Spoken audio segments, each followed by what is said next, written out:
बोलने के लिए पुनः आज फिर हाजिर हो गया हूँ। सबको नमस्कार।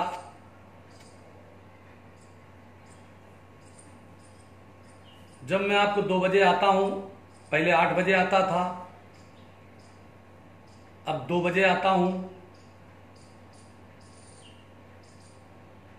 तो सुनने वालों की भी तैयारी होती है, देखने वालों की भी तैयारी होती है और मुझे भी तैयारी करना पड़ता है कि चूंकि मैं बोल रहा हूँ और जो बोल रहा हूँ सब रिकॉर्ड पे बोल रहा हूँ, जिसको पूरा देश में जितने लोग देख रहे हैं, 10-20 हज़ार 25 हज़ार या जो भी, शेयर करने के बाद लोग कमेंट करते हैं,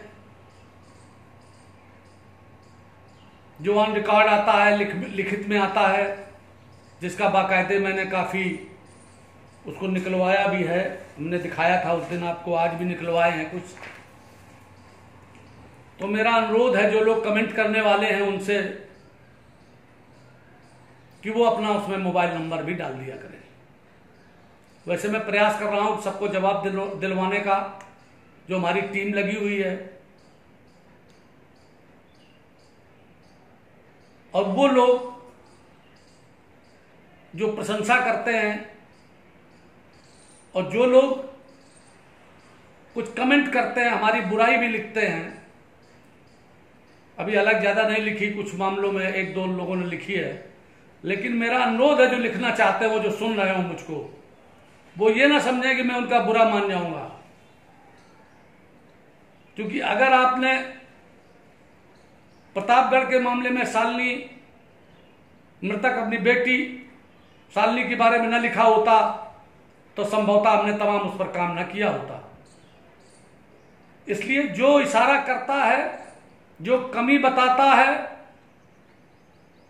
जो सलाह देता है, वो चाहे छोटा हो चाहे बड़ा हो, उसकी सही सलाह, अगर आपकी निंदा भी करता, आपकी कोई कमी निकाल रहा हो, अगर सही निकाल रहा है और छोटा है आपसे, तो उसको तत्काल मान लेना चाहिए।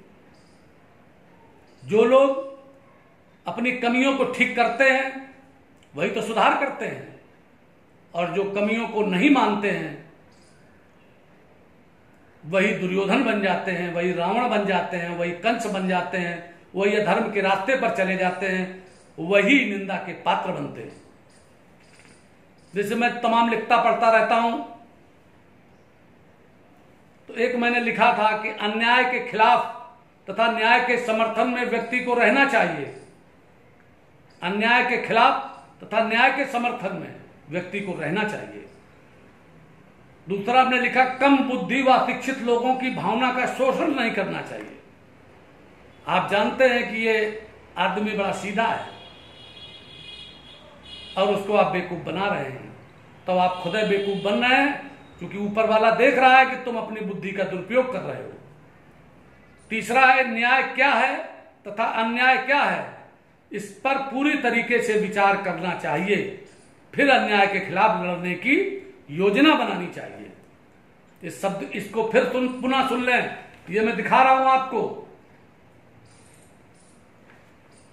न्याय क्या है, अन्याय क्या है, इस पर पूरी तरीके से विचार करना चाहिए, लोगों से सलाह भी लेना चाहिए, पूरा पता करना चाहिए, फिर अन्याय के खिलाफ लड़ने की योजना बनानी चाहिए, अपने सारे समर्थकों को एकत्रित करना चाहिए। वही मैं आज की तारीख में कर रहा हूं। जातीयता या धर्म के आधार पर मानव के बीच बंटवारा नहीं किया जा सकता है।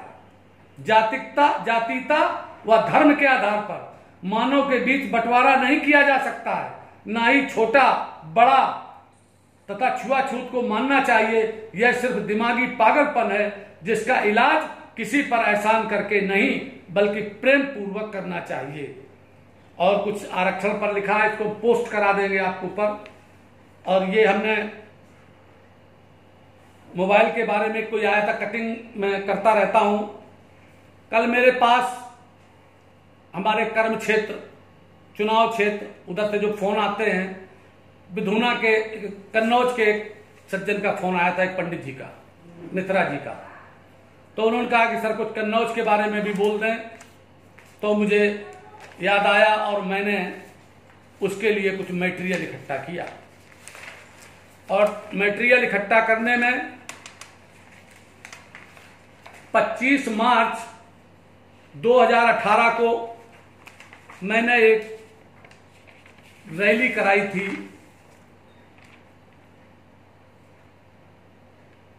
राष्ट्रीय पाल महासभा के तत्वाधान में लोकसभा कन्नौज के अंतर्गत आयोजित विशाल अति पिछड़ा, अति दलित एवं गरीब सवर्ण समाज रैली। अति पिछड़ा, अति दलित एवं गरीब सवर्ण समाज रैली जिसमें अहिल्याबाई होलकर की फोटो है, बाबा साहब अम्बेडकर की है, चंद्रगुप्त मौर्य की है, ज्योतिराव फूले की है, सावित्रीबाई फूले की है, और उसमें मुख्य अतिथि के रूप में मैंने महादेव जानकर, वो उस समय पशु संवर्धन मत्स्य पालन दुग्ध विकास मंत्री थे, उनको बुलाया था और ये उसका पर्चा है। जब वो रैली, क्योंकि नवरात्रि में इतवार के दिन थी, मैं जब गया था बंबई और उनको आमंत्रित करने के लिए, तो उन्होंने कहा कि समय मैं इतवार के दिन ही दे सकता हूं, तो मैंने इतवार को कराया और वो इतवार नवरात्रि का नवमी थी। उस समय जो भी मैंने उनको वहां पर समस्याएं उठाई थी उत्तर प्रदेश की और बातें कही थी, उनसे मुझे बड़ी उम्मीद थी। वो बात बाद में करूंगा कि क्या हुआ क्या नहीं, क्योंकि आज तक ना मेरे पास कोई चिट्ठी आई है। मैंने उनको जो कुछ दिया था, मैंने उनको एक दिया था, प्रस्ताव दिया था कि आज दिनांक 25 मार्च 2018 दिन रविवार, स्थान अन्नपूर्णा मैदान, तिरवा, जिला कन्नौज। तिरवा एक बहुत बड़ी जगह है। हो रही विशाल अति पिछड़ा, अति दलित एवं गरीब सवर्ण समाज रैली में निम्नलिखित प्रस्ताव पास किए गए, जिसमें हजारों की संख्या में लोगों ने भाग लिया तथा मुख्य अतिथि के रूप में माननीय महादेव जानकर, मंत्री पशु संवर्धन, मत्स्य पालन एवं दुग्ध विकास महाराष्ट्र ने भाग लिया। रैली का आयोजन सतीश पाल पूर्व राज्य मंत्री के द्वारा किया गया। प्रस्ताव निम्नलिखित हैं। एक तो आरक्षण के मैटर में है ये, जिसमें हमने कहा अति पिछड़े का आरक्षण अलग किया जाए, क्योंकि हमारे लोग IAS, IPS, PCS, BDO और तमाम नौकरियों में नहीं आ पा रहे हैं, तमाम अति पिछड़ा नहीं आ पा रहा है, थोड़ा बड़ा है। और इसके आखिरी में मैंने लिखा, ये दिखा रहा हूं आपको, मैंने ही खुद लिखा कि लड़कर लिया है राष्ट्रपति और PM, क्योंकि राष्ट्रपति अति दलित है और PM अति पिछड़ा है। उसी तिरवा की रैली में ही जब उन्होंने कहा था कि मैं अति पिछड़े समाज से आता हूं, तो मेरी उनसे बात हुई थी माननीय प्रधानमंत्री नरेंद्र मोदी जी से। वहीं पर उन्होंने बाद में बोला है, जब मैंने बीजेपी ज्वाइन की उस समय में, जब मैंने ये रैली कराई है, तो ना मैं तो बीजेपी में था ना BSP में था। BSP से निकल चुका था, 1.5 साल में बाहर रहा। और उसी समय मैंने महादेव जानकर जी से कहा था दिल्ली में, महाराष्ट्र सदन में, कि मैं लोकसभा का चुनाव सिर्फ भाजपा से लड़ना चाहता हूं, भाजपा से जीत सकता हूं, आपके दल से नहीं जीत सकता हूं। और आपके अगर है भाजपा में संबंध, जैसा आपने बताया है, इसीलिए मैंने आपकी रैली कराई है, क्योंकि मैंने आपका देखा था वीडियो, दिखाया गया हमको प्रधानमंत्री जी से बात करते, या प्रधानमंत्री जी आपकी तारीफ करते हुए। आप न्याय दिलवाइए गडरियों को उत्तर प्रदेश में, जिससे उनका मान सम्मान ऊंचा हो। तो उनके साथ एक सुशील रहते कहने कि आप हमारे दल से लड़िए। हमने कहा आपके दल से नहीं लड़ सकते। आपके दल से लड़ने का मतलब है, आपके दल का नाम है राष्ट्रीय समाज पक्ष। राष्ट्रीय समाज पार्टी भी नहीं है, राष्ट्रीय समाज पार्टी नाम की दूसरी पार्टी बनी हुई है। और राष्ट्रीय समाज पक्ष, पक्ष शब्द जो है वो महाराष्ट्र का है। उत्तर प्रदेश में पार्टी चलती है, यद्यपि पार्टी और पक्ष एक ही बात होती है, अर्थ उसका एक ही होता है। कहा जाता है कि ये फला पक्ष के हैं, ये फला पक्ष के हैं, अपने आप ही शब्द यूज किया जाता है, उसी को कहते हैं ये फलानी पार्टी के, ये फलानी पार्टी के। लेकिन जब मैंने भाजपा ज्वाइन करी और मैं उनको बहुत फोन मिलाता रहा सबको, लेकिन हमें कोई जवाब नहीं दिया, कोई बात नहीं, कोई वो नहीं है। तो मैंने उनसे कहा लड़कर लिया है राष्ट्रपति और PM, आरक्षण से लेंगे SP और DM। ये देखो, इसको आप लोग बिल्कुल बांध लो गांठ में। जो मैंने आपसे कहा था कि न्याय और अन्याय के बीच हम लोगों को भेद करना चाहिए, समझना चाहिए। इसके बाद मैंने दूसरा पॉइंट लिया ये 2018 का है दोस्तों, जिसमें हमने गरीब सवर्णों के लिए भी आरक्षण 15% मांगा। और आपको याद होगा 2019 में भारत की संसद ने गरीब सवर्णों को 10% आरक्षण दिया है। आपका बेटा हूं, आपका भाई हूं, आपको लिखा पढ़ी में सारी चीजें दिखाना चाहता हूं कि जो हम पहले से लिखने लगते हैं, आपके आशीर्वाद से अहंकार नहीं करना चाहते दोस्तों, वो बाद में घटित होता है। एक बार मैं बीजेपी में, ये मेरी दूसरी पारी है। 1999 में प्रदेश कार्य समिति हो रही थी। उस प्रदेश कार्य समिति में माननीय लाल कृष्ण आडवाणी जी उस समय उप प्रधानमंत्री थे और देश के गृह मंत्री थे। और 1998 में मैंने भाजपा ज्वाइन की थी। पार्लियामेंट के चुनाव में उस समय कन्नौज टिकट तय हुआ था, मेरा बात हुई थी। इसके बाद 1999 में फिर चुनाव आ गया, एक वोट से सरकार गिर गई थी। 13 महीने के बाद, आप लोगों को याद होना चाहिए, तो उस समय इस बात के लिए गन्ना संस्थान में प्रदेश कार्य समिति की बैठक हो रही थी। बीजेपी भी एक लोकतांत्रिक पार्टी है दोस्तों, मैं जानता हूं, उससे बड़ी कोई लोकतांत्रिक पार्टी नहीं है जहां लोगों को बोलने का अधिकार है, अगर वो प्रदेश कार्य समिति के सदस्य, राष्ट्रीय कार्य समिति के सदस्य। और मैं आभार व्यक्त करना चाहता हूं उस समय के नेताओं को, मुझे उतनी कम समय में प्रदेश कार्य समिति का सदस्य होने का और प्रदेश पदाधिकारी बनने का सौभाग्य मिला था। मैं तब किसान मोर्चे का प्रदेश उपाध्यक्ष था। हमको बोलने का मौका दिया गया। माननीय कल्याण सिंह जी प्रदेश के मुख्यमंत्री थे, माननीय राजनाथ सिंह प्रदेश के अध्यक्ष थे,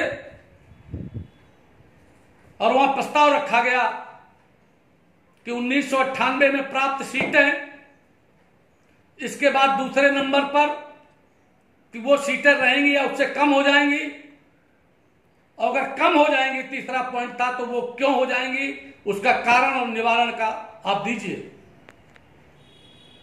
मैंने हाथ उठाया, मुझे बोलने के लिए बुलाया गया। मैं जब बोला तो मैंने कहा, माननीय उप प्रधानमंत्री जी और उस समय के मार्गदर्शक उस मीटिंग के, चूंकि प्रदेश कार्य समिति के उत्तर प्रदेश का हर एमएलए, हर एमपी कोई प्रदेश कार्य समिति का मेंबर नहीं होता। जो अच्छा संगठन करता और चिंतक और विचारक होता है, बीजेपी में वही प्रदेश कार्य समिति का मेंबर और केंद्रीय कार्यकारिणी, केंद्रीय कार्य समिति का मेंबर होता है। मैंने वहां बोलना शुरू किया कि माननीय जी, अभी आपके सामने, चूंकि एक दूसरे को माला पहना रहे थे, माननीय मुख्यमंत्री जी, माननीय प्रदेश अध्यक्ष जी, कल्याण सिंह जी, राजनाथ सिंह जी, ओम प्रकाश सिंह जी, कलराज मिश्रा जी, लालजी टंडन जी जो गवर्नर हैं, वहां के ये 5 लोग मंच पर बैठते थे। गन्ना संस्थान में लगभग 150 के आसपास आदमी बैठा था। मैंने कहा कि ये आपके सामने मान्यवर जो आप कह रहे हैं, मुझे बुलाया गया, मैं धन्यवाद करता हूं, लेकिन पहला तो मैं ये जो देख रहा हूं कि ये जो आपके सामने एक दूसरे को मुस्कुराते हुए माला पहना रहे हैं, आप जैसे यहां से जाएंगे वैसे ये तुरंत आपस में लड़ने लगेंगे। बड़ी गुटबंदी थी, वो सच्चाई थी। समस्त प्रदेश कार्य समिति के जो मेंबर थे वो प्रसन्न हुए। सबका मैंने चेहरा देखा, किसी ने ऐसे ही हाथ ताली बजा दी, कुछ किया कि सही बात तो कह दी। हालांकि मेरी तरफ देख करके बहुत लोग गुर्राए थे, लेकिन उनका कोई मैंने भय नहीं माना।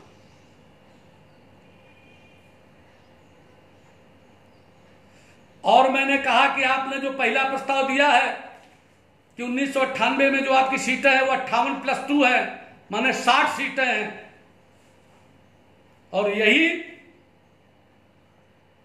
अब जो चुनाव होने जा रहा है उसमें ये आधी रह जाएंगी। उसका कारण आपने पूछा तो सुन लीजिए। कारण यही है कि ये सब आपस में लड़ रहे हैं। ठाकुर इस प्रदेश का अलग अपनी वो कर रहा है, क्योंकि राजनाथ सिंह और कल्याण सिंह के बीच 36 का आंकड़ा था, और माननीय मुख्यमंत्री जी द्वारा पंचायती राज एक्ट लाया जा रहा है नया। उसमें सबके सब जो है वो सवर्ण जितने कर्मचारी हैं वो सब नाराज हो जाएंगे। और भी तमाम चीजें हैं जो कार्यकर्ता दुखी है। इसलिए जरूरी है कि कार्यकर्ताओं का काम, इसका निवारण आपको बता रहा हूं कि कार्यकर्ता जो दुखी है उनका काम किया जाए और ये लोग अपनी आपसी गुटबंदी को खत्म करके जिले जिले रैली करें, जिससे कि जनता को संदेश जाए। और प्रदेश में भी सरकार है, केंद्र में भी सरकार है, चुनाव नजदीक है दोस्तों। इसी के बाद एक प्रदेश कार्य समिति में यादव जी थे, आप दुनिया में नहीं है, उन्होंने तुरंत हाथ उठाया कि अब हम बोलेंगे। उनको बुलाया गया और उन्होंने जाते ही सबसे पहले कहा कि लोग अपनी उम्र भी नहीं देखते हैं कि हम क्या कह रहे हैं, छोटे मुंह बड़ी बातें करते हैं, लोगों को नहीं करना चाहिए। और उन्होंने प्रदेश के मुख्यमंत्री को खुश होने के लिए कहा था। खैर मेरे ऊपर उसका कोई असर नहीं पड़ा, लेकिन बाद में जब आखिरी में माननीय लालकृष्ण आडवाणी जी बोले तो वो हमारा नाम लिखे थे अपनी उसमें नोटबुक में, और उन्होंने सबको संबोधन के बाद एक बात सबसे पहले लाइन में एक बात कही कि सतीश पाल जी ने जिस बेबाकी से ये सारी बातें रखी हैं, जो बताया है कि आधी सीटें रह जाएंगी, मेरे पास गृह मंत्रालय है और गृह मंत्रालय में ही आईबी आता है। आईबी की रिपोर्ट है कि यही रिपोर्ट है जो इन्होंने कही है। उन्होंने जैसे मेरी तारीफ की, सब लोग जब खाना खाने के लिए हम लोग गए, मीटिंग समाप्त हुई, सब मेरी तारीफ में कहने लगे। आज ये बात मैंने दोस्तों आपको बताई है क्योंकि मैंने गरीब सवर्णों की मांग की थी।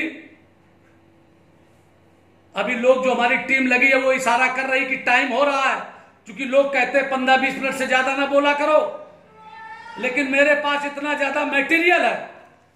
अब मैंने तीसरा कहा, ये जो कहा, इसमें जो मैंने कहा है, जो इनको दिया है, दिखा रहे हैं आपको, ये मैं आपको करके और इसके बाद बात को समाप्त करूंगा, क्योंकि कन्नौज वालों ने जो बात कही थी उस पर मुझे काफी बोलना है। तो मैं आज ये कह रहा हूं कि मैंने दूसरा पॉइंट दिया कि पंचायत के चुनाव में अब पिछड़ों और दलितों को बिहार की तर्ज पर आरक्षण दिया जाए, जिसमें प्रधान से लेकर जिला पंचायत अध्यक्ष तक अति पिछड़ा प्रधान व जिला पंचायत अध्यक्ष तक बन सके। नशाबंदी लागू करो बिहार की तर्ज पर, देसी शराब अंग्रेजी शराब ठेके बंद करो, खैनी तंबाकू, इसको मैं आपको कन्नौज वालों को मैं बताना चाहता हूं। इसमें आपको उसी रैली में मैंने मांग की थी। यद्यप मुझे टिकट नहीं मिला, श्री सुब्रत पाठक जी को टिकट मिला बीजेपी ज्वाइन करने के बाद, और मैंने उनको चुनाव जितवाया पूरे तन मन धन के साथ। आप सब लोग जानते हो, सुन रहे होंगे, क्योंकि मुझे 2000 में टिकट मिला था। देखिए ये है टिकट, मैं बताना चाहता हूं, ये टिकट होता है, ध्यान रख के देख लेना आप लोग सब। इसको कहते हैं सिंबल, यही टिकट कहलाता है। इसमें लिखा है, ये 2000 में ओम प्रकाश सिंह प्रदेश अध्यक्ष थे और 67 लोकसभा क्षेत्र से उस समय की जो नंबर था, और उनको ठाकरे जी राष्ट्रीय अध्यक्ष द्वारा निश्चित वो किया गया और उन्होंने हमको अधिकृत किया कन्नौज से। ये सतीश पाल लिखा है, ये हमारे पिताजी का नाम लिखा है, ये हमारा गांव लिखा है, इस तरीके का ये होता है। और जब मैंने वहां पर नामांकन दाखिल किया, वो ये पूरा है। नामांकन के बाद जो जो बातें हुई वो सारी सारी कल बोलूंगा। कन्नौज में भाजपा और फला, कन्नौज में डंपी सत्यदेव और सतीश पाल ने पर्चा भरा और क्या क्या वो हुआ। तो ये हमारी टिकट इस समय तो सबसे पहले 1999 के बाद, उसमें मुलायम सिंह जी 1999 में चुने गए थे, तब मेरा भी टिकट तय था, लेकिन वो फिर लोकतांत्रिक कांग्रेस को सीट दे दी गई थी। आपसी बीजेपी के अंदर ही सेटिंग थी मुलायम सिंह जी की, नाम नहीं लूंगा किसी का। लेकिन फिर जब मुलायम सिंह जी ने इस्तीफा दे दिया, 2 सीटों से हुए थे वो, संभल से और यहां से, तो उन्होंने इस्तीफा दे करके और अपने पुत्र अखिलेश यादव के लिए दिया और उनकी जगह पर फिर मेरा टिकट उसमें कर दिया गया। जब मेरा टिकट हो गया तो अखिलेश यादव जी को, मुलायम सिंह जी को लगा लड़का हार जाएगा, पहले उनके दिमाग में था जीत जाएगा, उनको कोई चिंता नहीं थी। जैसे मेरा नामांकन हुआ फिर यह हुआ कि हार जाएगा, क्योंकि गड़रिया वोट उनको मिलता था और अगर वो चला गया खिलाफ तो हार जाएगा। इसलिए उन्होंने हमारा टिकट कटवाया। अब की बार भी, जब पिछली बार सपा थी, सपा से भाजपा हार गई थी, तो अब की बार तो सपा के साथ बसपा का गठबंधन था, इसलिए गलतफहमी में थे मिस्टर अखिलेश यादव जी।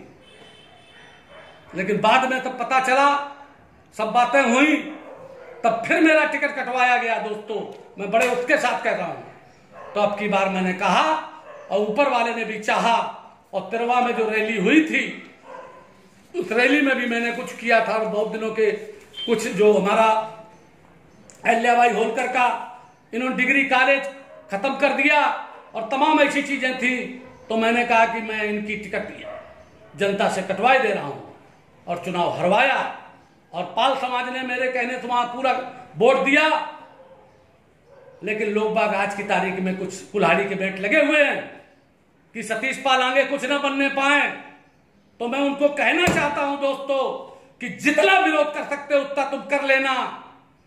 खुद ही को कर बुलंद इतना, हर तकदीर से पहले खुदा खुद बंदे से पूछे, बता तेरी रजा क्या है। सतीश पाल वो काम करके दिखाएंगे। और कन्नौज की वो धरती है जहां राजा हर्षवर्धन की राजधानी रही, जयचंद की राजधानी है थी, पृथ्वीराज चौहान संयोगता स्वयंवर की गाथा वहीं की है। तिरवा में अन्नपूर्णा देवी का मंदिर पूरे विश्व में प्रसिद्ध है। कन्नौज को हेरिटेज सिटी बनाने की मैंने मांग की थी, क्योंकि यहाँ पर ऋषि याज्ञवल्क्य और चमन ऋषि का आश्रम है, जहां पर रैली स्थल था, नवरात्र का अंतिम दिन था। दोस्तों, कन्नौज की धरती पूरे देश के लोगों को न्याय दिलवाएगी।